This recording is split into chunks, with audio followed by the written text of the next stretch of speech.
Сайн байцгаана уу, энэ өдрийн мэндийг хүргэе. Тэгэхээр өнөөдөр бүгдээрээ нэг сонирхолтой асуултын хариуг хайж олъё. За 10 жилийн өмнө бид хүн ажилд авахдаа бол Excel-ээр та сайн ажилдаг уу? За англи хэлний төвшин чинь хэд вэ гэж асуудаг байлаа л да. Гэтэл өнөөдөр та хиймэл оюун ухаантай хамтарч ажиллаж чадах уу гэдэг асуулт бол хамгийн чухал асуулт болж хувирсан байна. AI биднийг орлого гэдэг айдас бол хэдийнэ ард хоцорсон байна. Харин хиймэл оюун ухааныг ашигладаг хүн хиймэл оюун ухааныг ашигладаг хүнийг орлоно гэдэг зарчим бодит байдал болсон байна.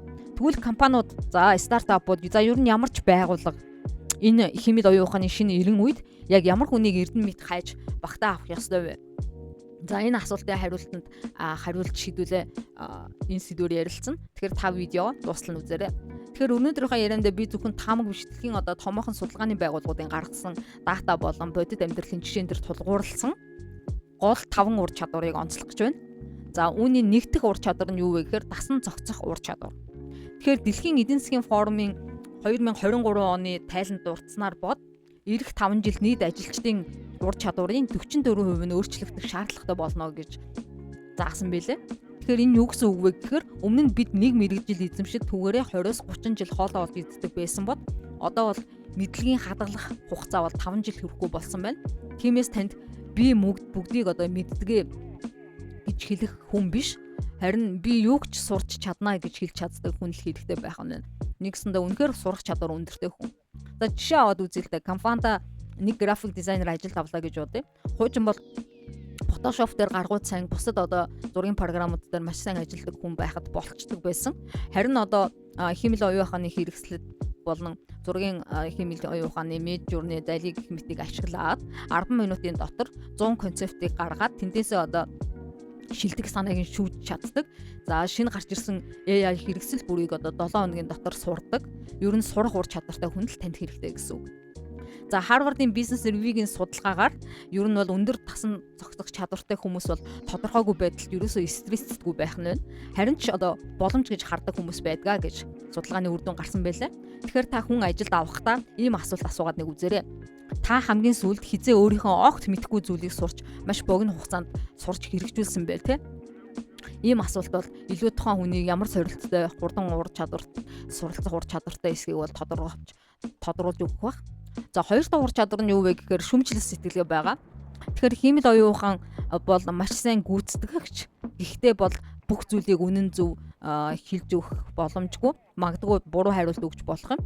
Тэгэхээр өдрөөс өдөрт өссөн сайжирч нэлээд одоо боловсронгуй их сурвалжтай мэдээллүүдийг өгж байгаа ч гэсэн 100% бас түүнийг үнэн гэж бодож шүүхгүйгээр хандах нь бол бас өрөөсгөл юм байна. Тиймээс мэдээллийг шууд боловсруулдаг хүн гэхээсээ илүү мэдээллийг бас шүүн тунгаах хүнийг хайрах хэрэгтэй байна гэж судалгааны үр дүнд бол энэ 5 ур чадварын нэгт бол шүмжлэл сэтгэлгээтэй хүн орсон байгаа юм. Тэгэхээр хиймэл оюун ухааны өгсөн хариултыг одоо шууд хуулаа тавьчихдаг биш. Илүү логикийн хувьд зөв үү? Манай компани үнэт зүйлтэй нийцж байна уу те? Ёс зүйн алдаа байна уу гэж асууж чаддаг хүнийг бол шүмжлэл сэтгэлгээтэй хүн гэж байгаа. Тэгэхээр McKinsey-гийн гаргасан судалгаагаар бол энэ 2023 оны тайланд мэдээснээр бол хиймэл оюун ухааны эрсдлийг удирдах хамгийн том хүчин зүйл нь өөрөө хүний хяналт гэдгийг бол онцлсан байдаг. Тэгэхээр шүмжлэл сэтгэлгээтэй хүн бас энэ ирээдүйд нэлээд ажлын байран дээр чухал ур чадварт тооцогдох нэ. За 3 дахь ур чадвар нь болохоор энэ бол шинэ ур чадвар гэж бас хэлэгдэж болох ур чадварыг хэлж байгаа. Энэ болохоор хиймэл оюун ухаантай харилцах хэл буюу prompt engineering чадварыг хэлж байгаа. Тэгэхээр энэ бол зүгээр нэг техникийн ур чадвар гэхээсээ илүү логик харилцааны чадвар юм байна. Ажилд авах хүн чинь код бичиж мэддэг байх албагүй ч гэсэн хиймэл оюун ухаантай зөв даалгавар өгч за хүссэн үр дүнгээ авч чаддаг байх хэрэгтэй хүнийг хэлж байгаа тийм ээ. Нэгсэндээ орчин үеийн дижитал хэлмэрч байх нь шүү дээ. Тэгэхээр сайн хиймэл оюун ухаанд нэг ажилтан бол сайн хиймэл оюун ухааныг бол хайх биш. Харин илүү ухаалаг туслагч болгож ашиглаж чаддаг хүнийг бол хэлгэнэ. Тэгэхээр та ажилд авахдаа нэг аргыг туршаад үзээрэй. Сайн хиймэл оюун ухааныг одоо ашиглаж чаддаг хүнийг авахын тулд ярилцлагынхаа үеэр нэг асуудал өгөөд за та үүнийг хиймэл оюун ухаан ашиглаад 15 минутын дотор хэрхэн шийдэх вэ гэж асуугаад үзэж болно. Хэрэг тэр хүн хиймэл оюун ухаанд ерөнхий асуулт тавиад өнгөрч байх юм бол тэр дундаж л ажилтан байх нь байна. Харин тэр илүү одоо контекст өгж хязгаарлалт тогтоож үе шаттайгаар промпт бичиж байх юм бол тэр илүү одоо хиймэл оюун ухааныг ашиглаж чаддаг таны хайж байгаа хүн юм байна гэж бодож болох нэ. За тэгвэл 4 дахь ур чадвар юу вэ гэхээр энэ зөөдөн ур чадвар байгаа. Тэгэхээр магадгүй энэ бол хамгийн хачирхалтай санагдаж магадгүй юм. Гэхдээ хиймэл оюун хөгжих тусам хүний хүнлэг чанар илүү үн цэнтэй болно. Ягаад гэвэл хиймэл оюун ухаанд бол сэтгэл хөдлөл буюу бусдыг ойлгох чадвар ёс зүй гэдэг зүйл бол харьцангуй байхгүй. Тэгэхээр харилцагчийн гомдлыг бол хиймэл оюун ухаан шийдэж чадах бах. Гэхдээ харилцагчийн сэтгэлийг тайлбарлуулж түүнд одоо ойлгогдож тэр мэдрэмжийг бол өгч чадахгүй тийм ээ. За мөн багаар ажиллах чадвар байгаа. Тэгэхээр хиймэл оюун ухаан багийн гишүүдийг зориулж зөрчилдөөний шийдэж итгэлцлийг бол төрүүлж чадахгүй шүү дээ. Тэгэхээр Линкийн тэнгийн гаргасан одоо 2024 оны тайланд бол хамгийн хэрэгэлцтэй байгаа 5 чадрын 4 нь зөөлөн ур чадвар байна гэж гаргасан байлээ. Энэ 4 ур чадвар нь бол харилцаа, удирдлага, багаар ажиллах, насан зохицох гэсэн 4 ур чадвар байна. Тэгэхээр та техникч биш илүү хүнлэг удирдагч хүнийг бас ажилд авах нь илүү чухал. Учираас бол хүнлэг байдал зөөлөн скиллийг нь бас харах хэрэгтэй байх нэ. 5 дахь ур чадвар нь болохоор T-shaped мэрэгжилтэн гэж байгаа. Тэгэхээр хиймэл оюун ухааны эрэнд бол нарийн мэрэгсэн хүн гэхээс илүүгээр T-shaped буюу олон талын мэдлэгтэй хүн мөн нэг салбартай гүнзгий мэрэгсэн хүнийг бол хайж болох нь илүү чухал байгаа. За олон талын мэдлэгтэй гэхээр за жишээл авах юм бол маркетинг болон борлуулалт, технологи, сэтгэл судлалын ерөнхий ойлголттой хүн байхыг бол үгүйсэхгүй тийм ээ. За ийм хүмүүс бол өөр өөрийн салбаруудыг цэгүүдийг хооронд нь холбож чаддаг. Мөн AI-гийн гаргаж чадахгүй байгаа тэр бүтээлч, инновацлог, шинжлэлийг бол хийж чаддаг тийм хүмүүс байж чаддаг учраас бол иймэрхүү мэрэгжил чадвартай хүмүүс илүү чухал тооцогддог байх нэ. За тэгвэл одоо бүгдээрээ яг яаж ажилд авах вэ гэдэг тактик руугаа оръё. Тэгэхээр CV-г март гэж хэлж байгаа юм бэлээ. Гүйцэтгэлд суурил гэж илүү одоо нөгөө ур чадвар суурилсан ажилтныг хайгаарай гэж хэлээд байгаа юм бэлээ.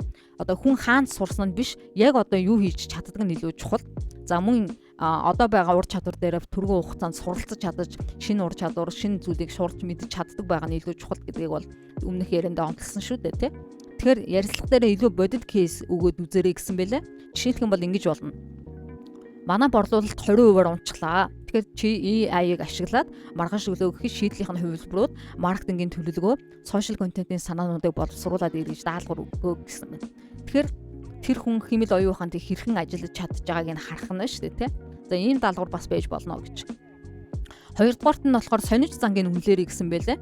Таны хамгийн сүүлийн үед уншсан ном чинь юу вэ гэж асууж болно. Та чөлөө цагаараа юу туршиж үзсэн бэ гэж асуу гэж байгаа.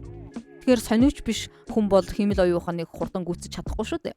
Тэгэхээр сониуч хүн бол өөрийгөө хурдан сургадаг селф тичер хүн байдаг. Тэгэхээр сониуч занг илүү үнэлж төрийг нь тодруулж асуугаарай. Гурав дахь нь болохоор мэдээж зэрэг ёс зүйн маш чухал. Хиймэл оюун ашиглахад ёс зүйн асуудал бол гардаг. Зохиогчийн эрх, хувийн мэдээлэл гэх мэт. Тийм учраас бол өндөр ёс зүйтэй хариуцлагатай хүнийг сонгох нь бол ирээдүйд учирч болох хууль зүйн эрсдлээс бол компани хамгаалж байгаа хэрэг юм. За энэ бүгдийг дүгнэхэд бол AI-ийн эрэнд бол бид робот шиг ажилдаг хүн хэрэгтэй гэхээсээ илүү роботыг харин удирддаг, бүтгсэн ирнэ хүнлэг чанараа хадгалсан хөрөх чадвартай мастеруудыг хайж олох хэрэгтэй байх нэ.